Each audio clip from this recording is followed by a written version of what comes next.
Bonjour, bienvenue sur Vaping Post pour cette introduction à notre série de tutoriels sur les e-liquides DIY, dans lequel on va voir qu'est-ce que le DIY et quels sont ses avantages. DIY est l'acronyme de Do It Yourself qui signifie faites-le vous-même en anglais. Il n'a rien de spécifique à la vape et le terme est utilisé dans tous les domaines, de l'électronique au bricolage en passant par la cuisine. Dans la vape, il fait exclusivement référence au fait de faire soi-même son liquide de cigarette électronique. On n'entend pas par là improviser de nouveaux composants ou presser des oranges pour concevoir un liquide fruité naturel. Le DIY peut se définir comme le fait de mélanger soi-même les ingrédients de ces liquides en utilisant exclusivement que des produits spécifiquement conçus pour la vape. Quand un fabricant produit un e-liquide, il se fournit en matière première puis fait les mélanges dans des proportions précises. C'est exactement ce que l'on fait avec la pratique du DIY. Le vapoteur, plutôt que d'acheter des liquides prêts à l'emploi, achète les différents composants et réalise le mélange lui-même. Il est très important de préciser qu'on utilise les mêmes composants que ceux utilisés dans l'industrie du e-liquide en les achetant au détail chez un fournisseur spécialisé à l'exclusion de tout autre. Il n'est pas question de vapoter n'importe quoi, c'est évident. La question qui se pose alors immédiatement est pourquoi s'embêter à faire soi-même ces mélanges alors qu'il existe des liquides déjà préparés qui inondent les étagères des magasins. Il y a trois principales raisons. La première est le prix, la seconde est liée aux contraintes imposées par la TPD, la troisième est tout simplement la facilité du DIY. Pour ce qui est du prix, le liquide est le principal coût récurrent de la vape puisqu'il faut en acheter régulièrement. Un flacon de 10 ml revient en moyenne à 5 ou 6 € et quand on utilise un matériel simple, en inhalation indirecte et que l'on vape peu, un simple flacon peut durer une semaine. En revanche, avec un atomiseur Subohm à forte puissance et en vapant beaucoup, on peut arriver à une consommation de 30 ml par jour. La consommation moyenne tend à augmenter avec le développement du matériel produisant plus de vapeur. Celle-ci n'est rien d'autre que du liquide évaporé et plus on fait de vapeur, plus on consomme de liquide, c'est mathématique.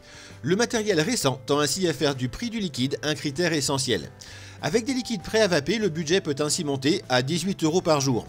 Avec le DIY, les 10 ml de liquide reviennent à 1 ou 2 € grand maximum et très souvent beaucoup moins.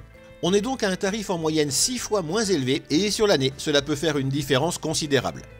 La seconde raison, c'est la TPD, cette directive européenne qui impose une contenance maximale de 10 ml pour les bouteilles de liquide nicotiné depuis mai 2016 en France.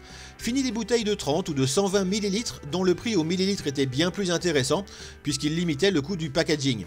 Mais au-delà de ça, il est bien plus pratique d'utiliser des bouteilles de grande contenance quand on a une consommation quotidienne élevée. Le nouveau cadre réglementaire imposé par l'Union européenne a donc largement contribué à populariser la pratique du DIY chez les vapoteurs. Et enfin, la troisième raison est tout simplement la simplicité elle-même du DIY. Le DIY est très simple à faire, même s'il existe plusieurs niveaux entre guillemets de difficulté dans sa réalisation. Dans sa forme la plus simple, il s'agit de liquide tout prêt, sans nicotine, auquel on ajoute justement de la nicotine soi-même. Le liquide de base peut être en 30, 60, 120 ml ou plus, et n'étant pas nicotiné, il échappe aux limitations de la TPD. La nicotine est ajoutée à l'aide d'un booster, une bouteille de 10 ml dosée à 20 mg par millilitre de nicotine. On ajoute la dose souhaitée de booster dans le liquide pour obtenir un taux de nicotine final souhaité dans le liquide. Si la pratique est plus ou moins précise, le résultat est toujours satisfaisant. Plus élaboré, on trouve la solution des concentrés. On achète une base neutre avec des proportions voulues de PG et de VG. On ajoute un arôme concentré et de la nicotine. Les bases se vendent facilement au litre, on peut ainsi fabriquer n'importe quelle quantité de liquide d'un coup. Le prix de revient est sensiblement diminué avec cette option qui reste simple à réaliser pour peu qu'on soit un tout petit peu méthodique. Troisième option, acheter des arômes de qualité alimentaire spécialement prévus pour la vape et faire soi-même sa recette au lieu de prendre un concentré tout prêt. L'avantage est évident, c'est de pouvoir réaliser vous-même votre liquide avec les arômes que vous voulez. Cela requiert par contre un peu d'expérience, de patience et de méthode pour trouver les bonnes proportions et les mélanges harmonieux. Et cela peut finir par devenir un hobby assez proche de la cuisine d'une certaine manière.